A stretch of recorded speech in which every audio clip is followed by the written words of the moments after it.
So I farm so hard, the employees wanna find me, and then wanna hire me. What's 100K to a guy like me? Could you please remind me? Farm so hard, this ain't easy.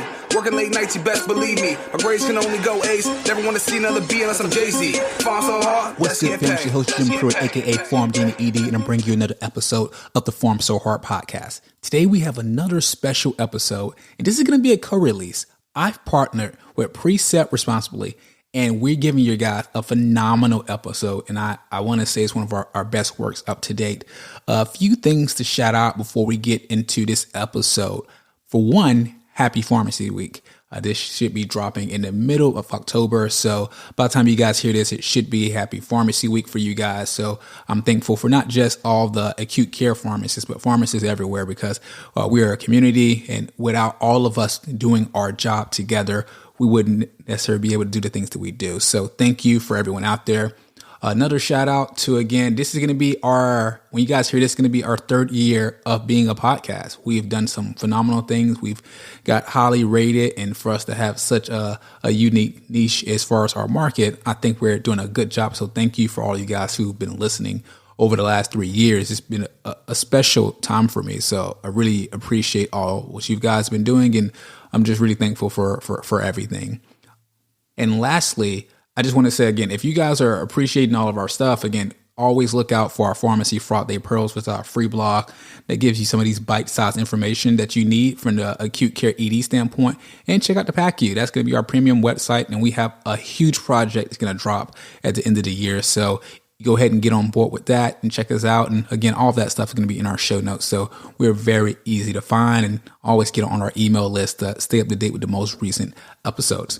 But I'm going to go ahead and jump into this episode. Again, this is co-release for Precept Responsibly. And I thank Jason and David for interviewing us on this episode. So thank you guys. Let's get into it.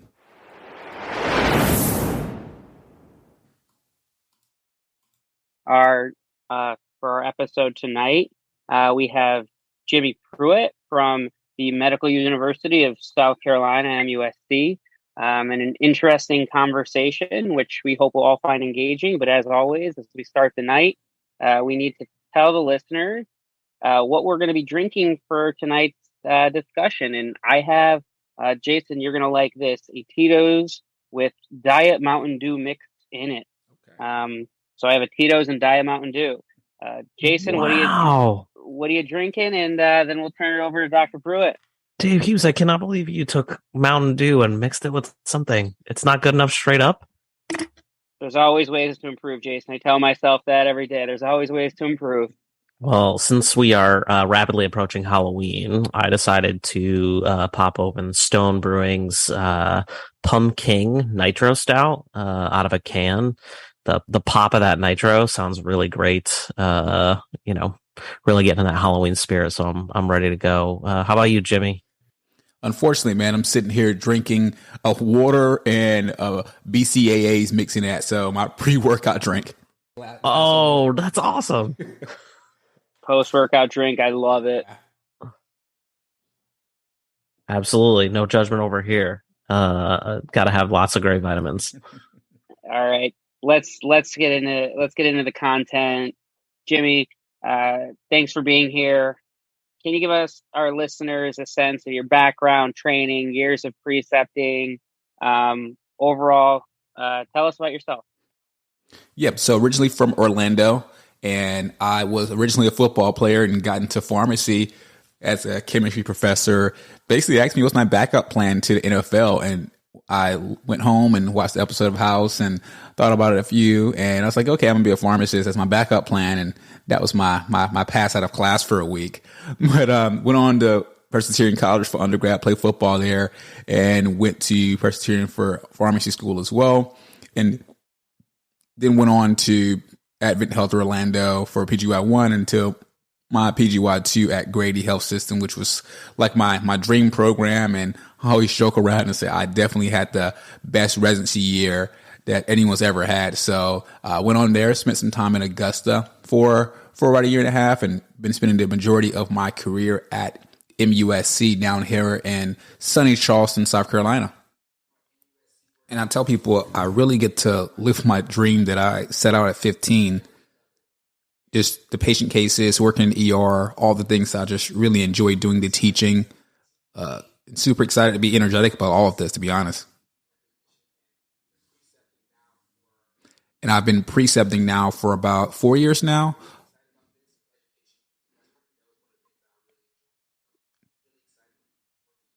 Yeah, and super excited for the work you guys have been doing and really excited to have this conversation.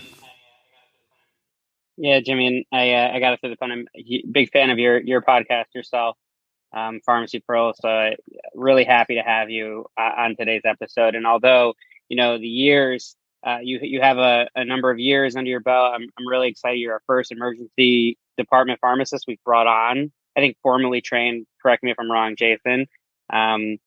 But today's topic is really going to focus on teaching during medical emergencies. And, I really think it is a challenge. And I really owe a lot of respect to yourself and the emergency department of how you do this. And I'm hoping to give our listeners a really good episode on how to do this in the emergency department and doing it in a more acute environment. So I guess the first question to dive right in, what's your approach to teaching during a medical emergency?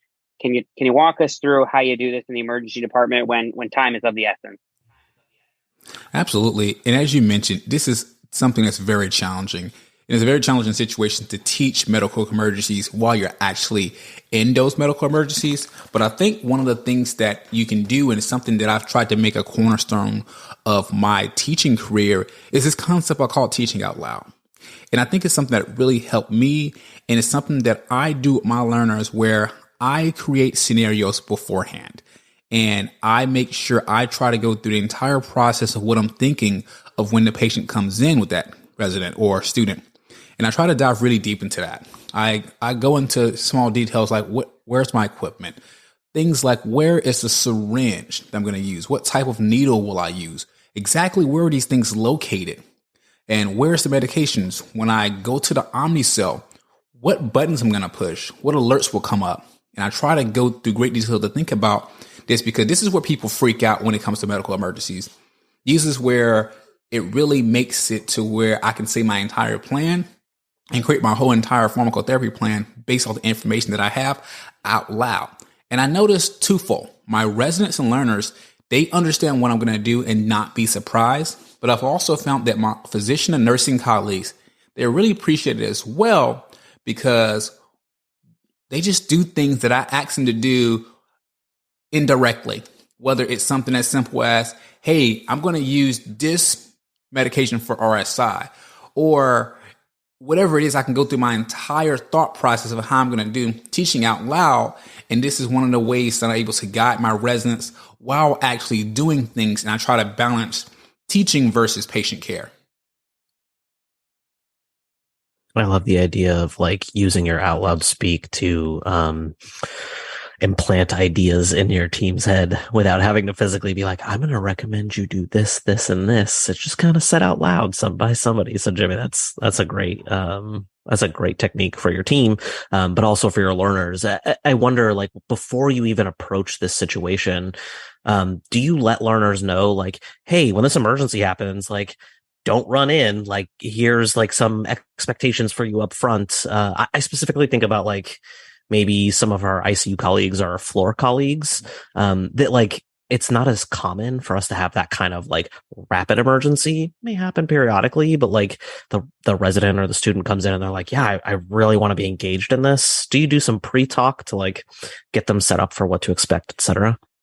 Yeah. And what I try to do early on, if I have a learner on rotation, is when I make sure, even for on-call residents responding to medical emergencies at my shop, I try to let them know that, hey, I'm going to take the lead on this one. I'm going to walk you through this one, and I'm going to be telling you things that I'm thinking out loud. And I try to set this precedence early on that I don't them worrying about doing something. And I found over the years, especially in this early stage of rotation and of the residency year, that they get very conscious of the expectations of the team on them. So rapidly, I try to disengage this fear and say, hey, I'm going to do all of this, but I want you to pay special attention to everything that's happening. And then we're going to have a very in-depth conversation. And this is what I found that really disengages the fear and opens them up to learning. So as I'm trying to open them up, and certain times, certain residents and students want to get involved, and they are really, eager, and there are simple things for them to do. And I say, hey, can you go grab this flush? And I won't ask them for 2 or 3 at a time. I ask them to get an individual flush every time that I need one, because that way they're consistently going back and forth and grabbing the IDA, and they're like, oh God, I'm being involved. Or I may do something like I may prep an epi myself and then have them prep the next one. So it's certain things I try to do to disengage them from the overall responsibilities while letting them watch everything and hear my thoughts, so I can notice based off their body language. There are certain learners that want to be involved right now, and there are certain tasks that I allow them to do. A few ways that I'm able to like disengage them initially and let them know I don't want you to do anything outside of learning. And then if they're eager, I'll throw them a bone here and now, and then really make it so where we can have a conversation later on.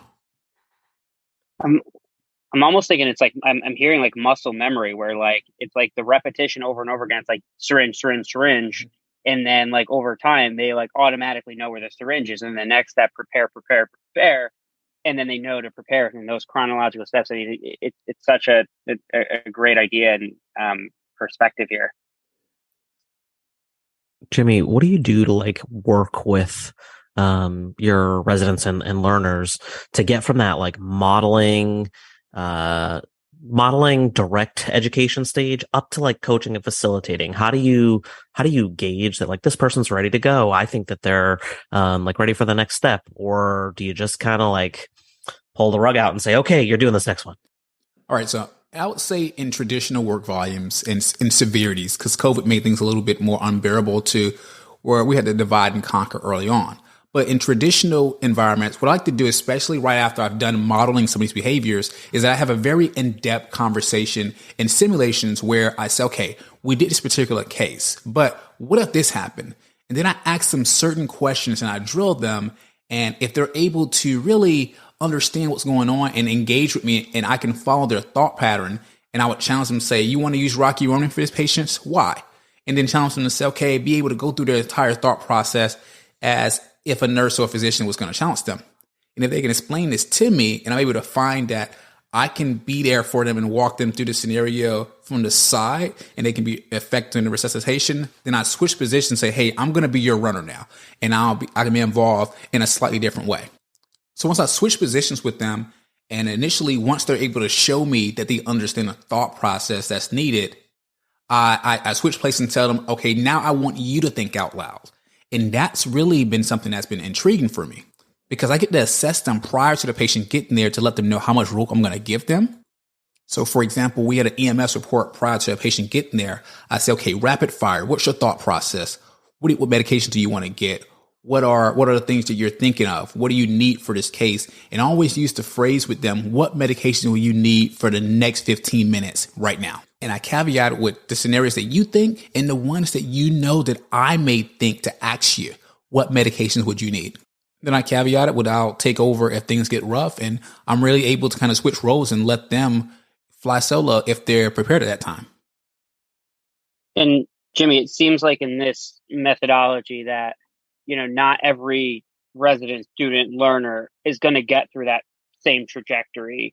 I guess, how do you deem success in something where, maybe a resident doesn't or learner doesn't progress up to being to the level of that final stage of facilitation of the precepting model? Can you still like find success in those residents, and what is it okay that you have different levels of experiences for the different levels of learners? Absolutely. I think it's really challenging for those cases, but for those learners that are not able to actually do it, a lot of it, they're just able to talk through certain things. And I've had students in particular that just wouldn't get involved. It was just a little bit too much for them. They were not able to drop medications. They were not able to label. And there was just times where they're just too overwhelmed with the actual resuscitation. But afterwards, I would talk them through certain aspects of the case. And I was able to say they understood the pharmacotherapy plan. They understood why we did certain things. But because there are just certain moments you don't have enough volume to show them and get them involved, they just wasn't ready. And when it comes to those moments, they're just a little kind of out of the blue and a little green. So what I do for when they're not ready, I try to change up where I get them involved. And I like to really get them involved in these subacute emergencies where there are certain traumas that are not involved. You have someone that has failed and they're okay. These are the patients where they would get some fentanyl, some tetanus, some antibiotics. Again, not overly acute in nature, but I get them involved in those cases where we get a lot of volume with those. And for those patients that don't progress, I really like to get them just some easy passes, I like to say, some easy ways to get them involved early on. Jimmy, you, when you're done with these and you do that like in-depth discussion with your residents, do you do any other clinical debriefs with team members, with your learners, et cetera? Or is it just that piece with the learners? And yeah, I've been very fortunate at MUSC and Grady.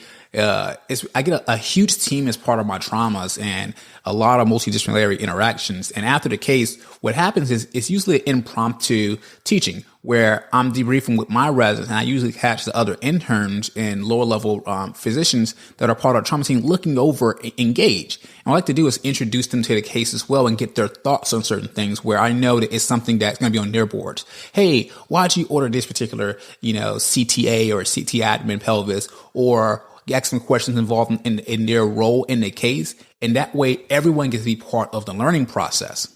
And in a more formal debrief, like in post-resuscitation and the cardiac arrest, I'm usually one of the ones that ask for a debrief very quickly. I know people want to run off and I say, hey, what went well? There are some different things that could have happened, and it gets everyone's thoughts of it and see how we can improve as pharmacy, nursing, physician staff, and really go from there. But depending on the day, I'm try to engage very deeply as a debrief for my learners. And depending on the case, I really try to get involved with other specialties and ask them certain questions to let them know that I'm engaged with their learning as well. And I've noticed that a lot of the interns say, I really like it when you're down here. Can you really teach me a lot, even from the non-pharmacy part? Jimmy, I think I love that idea of like collaborating in a multidisciplinary way. It's a great way of modeling a great interdisciplinary, service with your learners. One of the things that comes to mind, and this is a bit tangential, so bear with me, but as you're having these like really challenging in-depth conversations about like, well, what if this happens? And what if this happens? And what if this happens? I can just envision myself as a learner being like, why is this dude asking me so many questions? Like, is he just trying to make me look stupid? So how do you avoid that? How do you like strike that balance to like not do like a classic, like, right, like pimp the student or the learner? Like, how do you strike that balance? That's the challenge. And I think that's definitely the challenge. And I think one of the things I've been fortunate over a period of time is that people are starting to know me before taking my rotation, whether it's just they've heard about the rotation from other people and they know that I like to ask a lot of questions, scenarios, but I'm hoping they also know that I try to make it engaging. And I try to be more personable where it's not, at least not very serious conversation. A lot of the times when I'm teaching, I'm smiling. I'm trying to make all of my nonverbal communication very positive and open. I say, hey, this is just your thought process. I just want to get this. I just want to make you great. And I try to do a lot of positive feedback when they're doing well. And I try to make sure I minimize the degree of negativity of saying things like, you're wrong. I try to say, hey, that's probably not the best answer. I don't know. What do your nursing staff think about that? What is the other team going to think about that? There are different ways to do that. So I try to minimize the negative complexity of it because I realize there's a fine line that you play. And the medical residents are always there, especially the surgeon. It's like, oh, you got to watch out. Jimmy's going to pimp you. Jimmy's coming. Jimmy's coming for you, baby. It's funny. It's like, why do you know stuff about CTs and x-rays and stuff? I'm like, someone's asked me these questions. Your attendings ask these questions. I'm trying to help you not get pimped by them on rounds. So that's how I phrase it to the other medical residents. And it really just becomes a really cool environment in where I try to just be very positive and make it a joking a way, but just I want them to be curious. And I try to promote that same curiosity when I'm doing the questioning. I'm saying, this is the question I'm asking myself. So I try to make it to where they're aware of it. And I try to make the interaction, the nonverbal communication, and even the way I phrase certain things from a verbal, they're very positive towards them to where I can make them think, hey, this is actually fun. I'm curious now. I love that, Jimmy. I think the curiosity is like one of the great ways to like disarm that like gut reaction of like someone's trying to make me look dumb. So I really appreciate that. Dave, you were going to say something. This is bringing back like I don't know if, back when I was my first week as a PGY2, my onc pharmacist shared an office with our ICU pharmacist, and he had like this article like laminated up on his wall, and it was called "The Art of Pimping." Mm-hmm. And like as you went through this, you really hear the truth to that, right? The art of doing, like, not overly burdening somebody, but get them on track to to be able to think ahead, right? Anyway, I'm digressing a little bit down, but I want to get to another, I don't know, topic that can kind of relate to this in the field of medical emergencies, in really that sometimes medical emergencies unfortunately end in negative clinical outcomes, whether that be a patient fatality, whether that be a failed resuscitation, a number of different negative outcomes that unfortunately you're going to see in clinical practice, and unfortunately in the emergency department you are going to see. So I guess I want to start by opening up openly and saying how you manage these failed interactions, failed challenging situations, and any miscommunication that can come with them. Yeah, so it's definitely tough, and I'm no expert.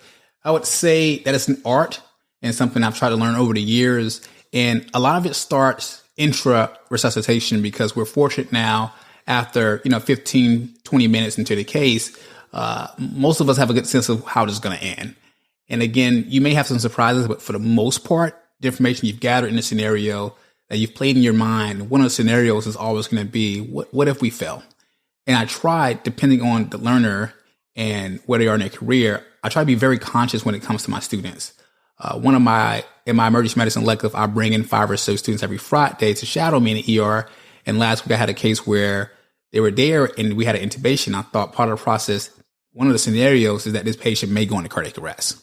And we had just talked to the family members, and they said, do 1 round of CPR and that's it.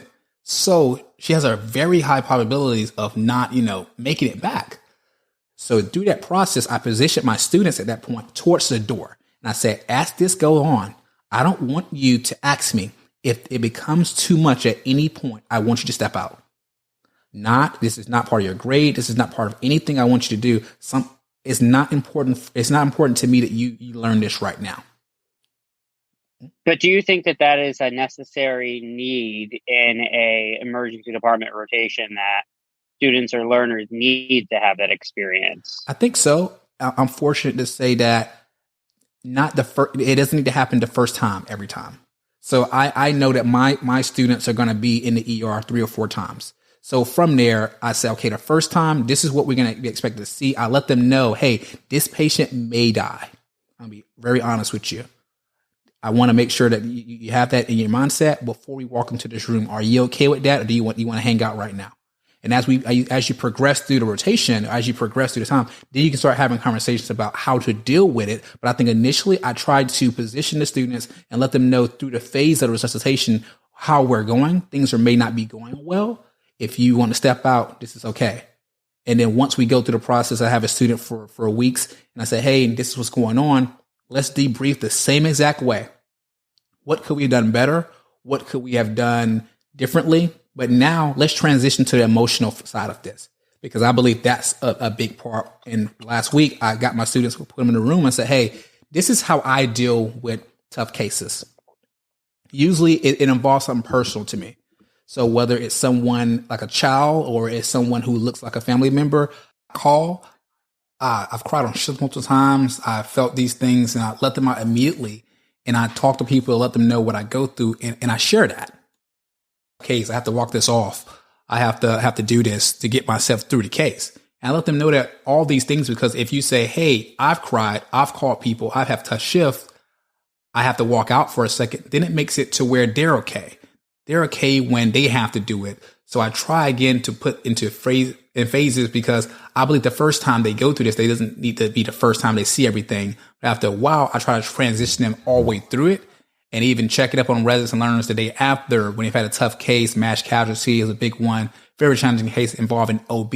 All these things where I may check in and say, hey, how are you doing? When I talk about it, and I can just leave the door open for that. So it sounds like it almost sounds like it's like the surprise effect of saying that, like, if a learner is not prepared. I mean, I'm going to parallel this to my oncology practice. I'm not emergency department trained, but like when I had students, learners, etc., when you had a newly diagnosed patient with a metastatic cancer and a student goes in there, you have to have the expectation that patient, family member, etc., may have some very hard emotions in that conversation, and it may bring up.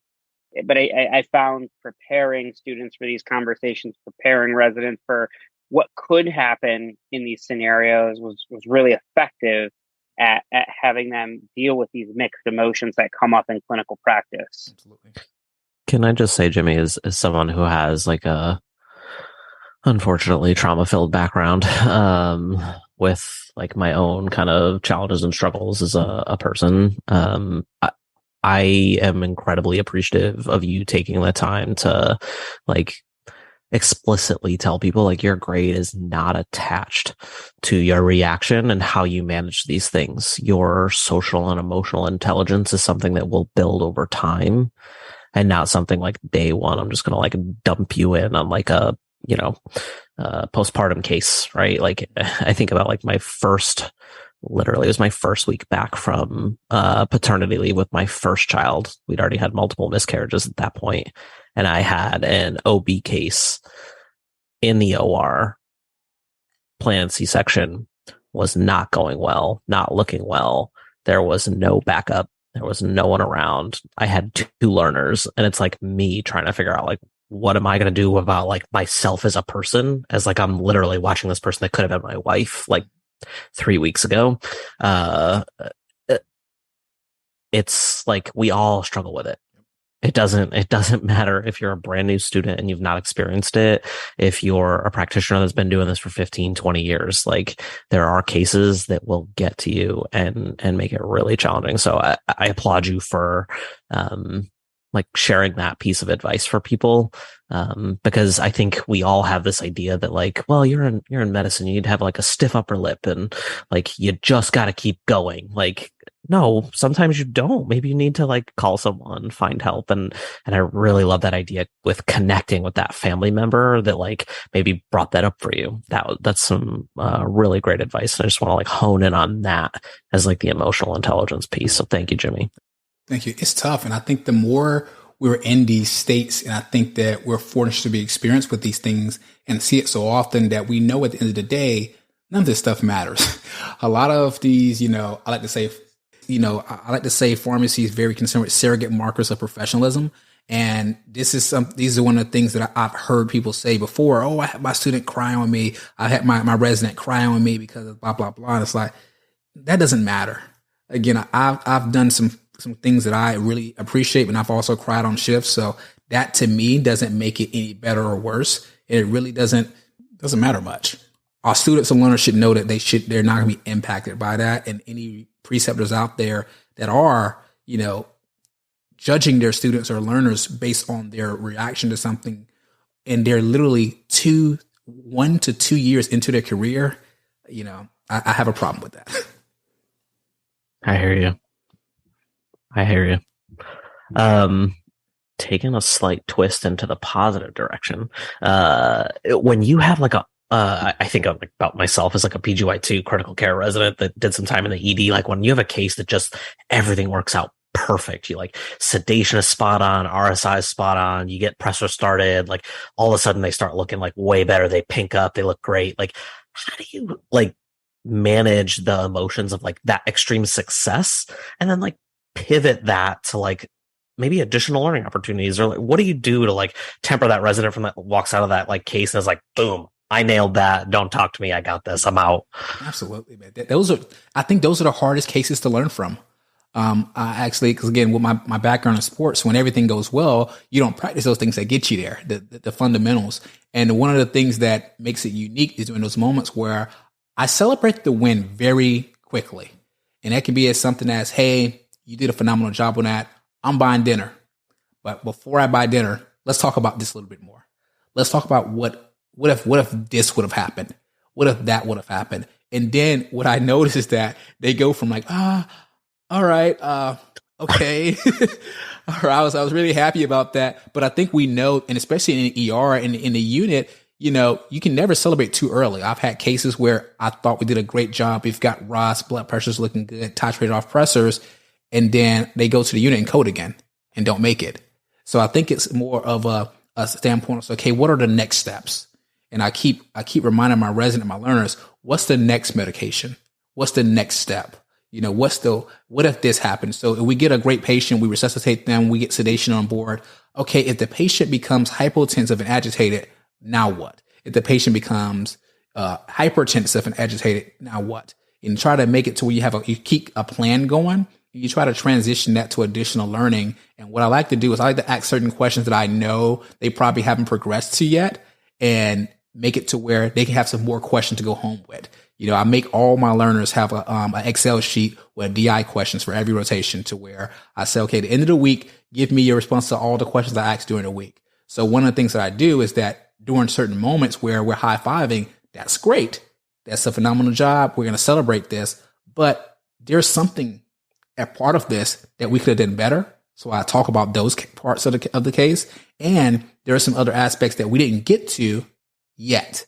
So I try to really dig deeper into that, and then play the devil's advocate. What if this happens? Then what if that happened? It is continually changing the scenario. I think I've fallen in love with simulations and just a thought process with that.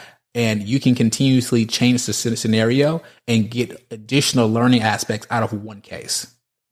I love that. It's like you've to bring it back to sports, it's like you've taken the Tom Brady method and brought it to healthcare, right? Which is like, I don't use Tom Brady.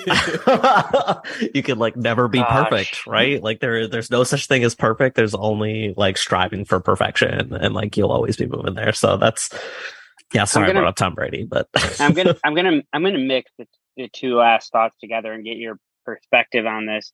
So in a case of maybe a failed resuscitation where you're dealing with mixed emotions, I guess, how do you bring up successful management of that case with a resident or learner that ultimately feels defeated because the outcome was negative, but the way they handled that situation might have been, pristine. It might have been everything they could have done. They managed it well. They held themselves. They were resourceful.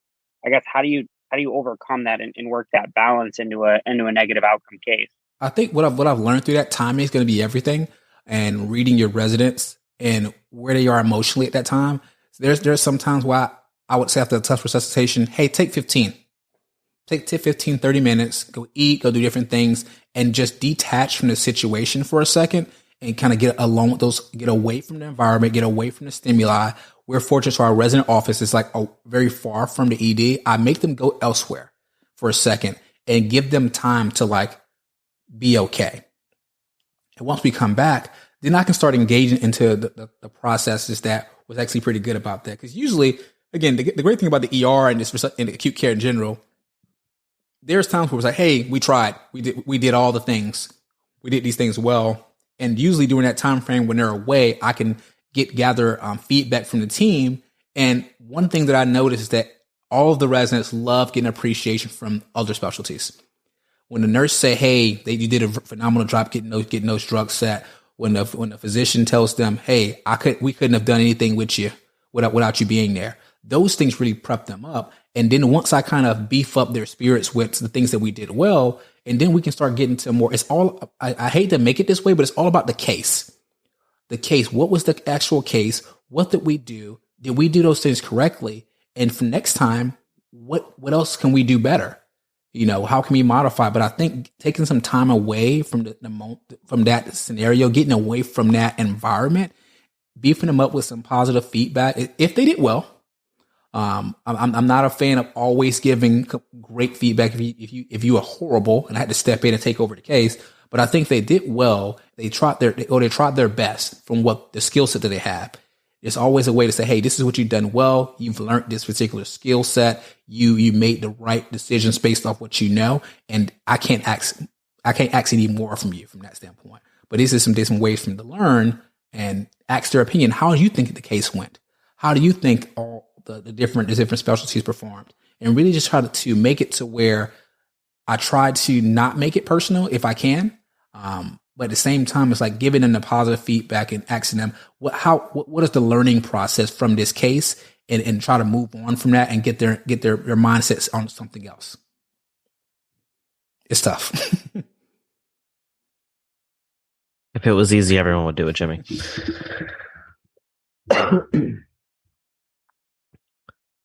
Any last suggestions for particularly maybe new practitioners?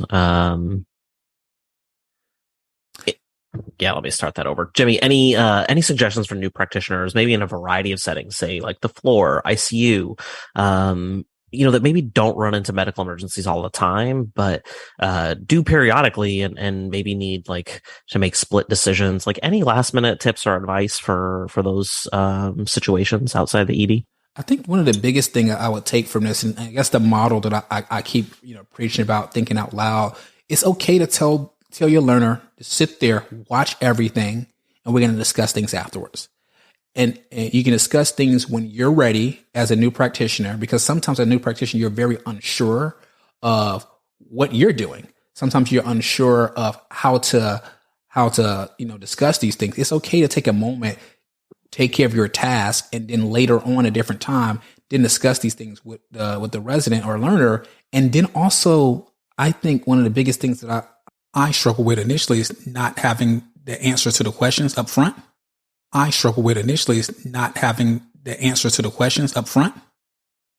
And for me, I had to realize that was okay. And one of the things that my residents and learners told me, they respect me more for me telling them what I didn't know and going to look the information up myself. I wouldn't go send them to get the answer. Sometimes I would go myself and find the answer, and then we'll talk about that as well, because I think there's a group of people out there who they don't know. They play the game where you should know that. You should just get back to me, the next day while they look it up and find the answer. But I think just saying that you don't know, and that's the easy way. Yeah, that's fake it till you make it. A preceptor. It's like, just figure out. This is a recurring theme, Jimmy. Yeah. You're our second guest that has said the same thing, and I think having that vulnerability to tell someone like I don't know. And then what you do to make rectify that situation is really important. It's modeling vulnerability. It's modeling understanding that you're never gonna be 100% confident in every answer that you have, because it's not possible. And it teaches your learner to say it's okay to say I don't know, right? When they're the preceptor in a year or two down the line, and it teaches them that it's okay to not know the answer to everything, and it teaches this fake it till you make it method, which isn't it's not great for precepting. Absolutely not. I've actually went to the point to where even if they're not there, if I make a wrong recommendation, or if I look at a case incorrectly, I will bring it to their attention. Because what happens is what it really does is it allows them to say, well, if he brings this up to me, then it's okay. And when I'm questioning them, they notice it's okay for them not to know as well, just in those moments. So I think it's made it to where it's a better environment, to where if I don't know something and I bring that up, if I made a mistake and I bring that up and I show them the steps that I've done to go about rectifying that answer, it helps them build skill sets to understand how to problem solve. But it also opens up that vulnerability to where when I'm asking a lot of questions or I'm doing my teaching out loud thing, it's okay. They don't feel like I'm pimping them as much, and it builds a better relationship. So true, Jimmy. As we wrap up on time, I wanted to thank you, Jimmy, for being part of this discussion. One thing we really like to gauge every guest we bring on this podcast is what is one thing you took from a past preceptor or mentor and have involved that in your current practice today. I think the biggest thing, and Jim Priano out of Advent Health, he really did a good job of producing the type of preceptor I am today. He would just always say, question everything. It's something very simple, but I think it's not just a term, more so than it is a particular lifestyle as a learner.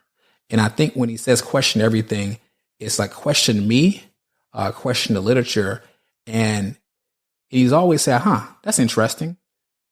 I wonder we should look into that. And he would just show me, just question all these different things. And what it did was it made me understand that initially you learn in a black and white fashion in a completely gray world.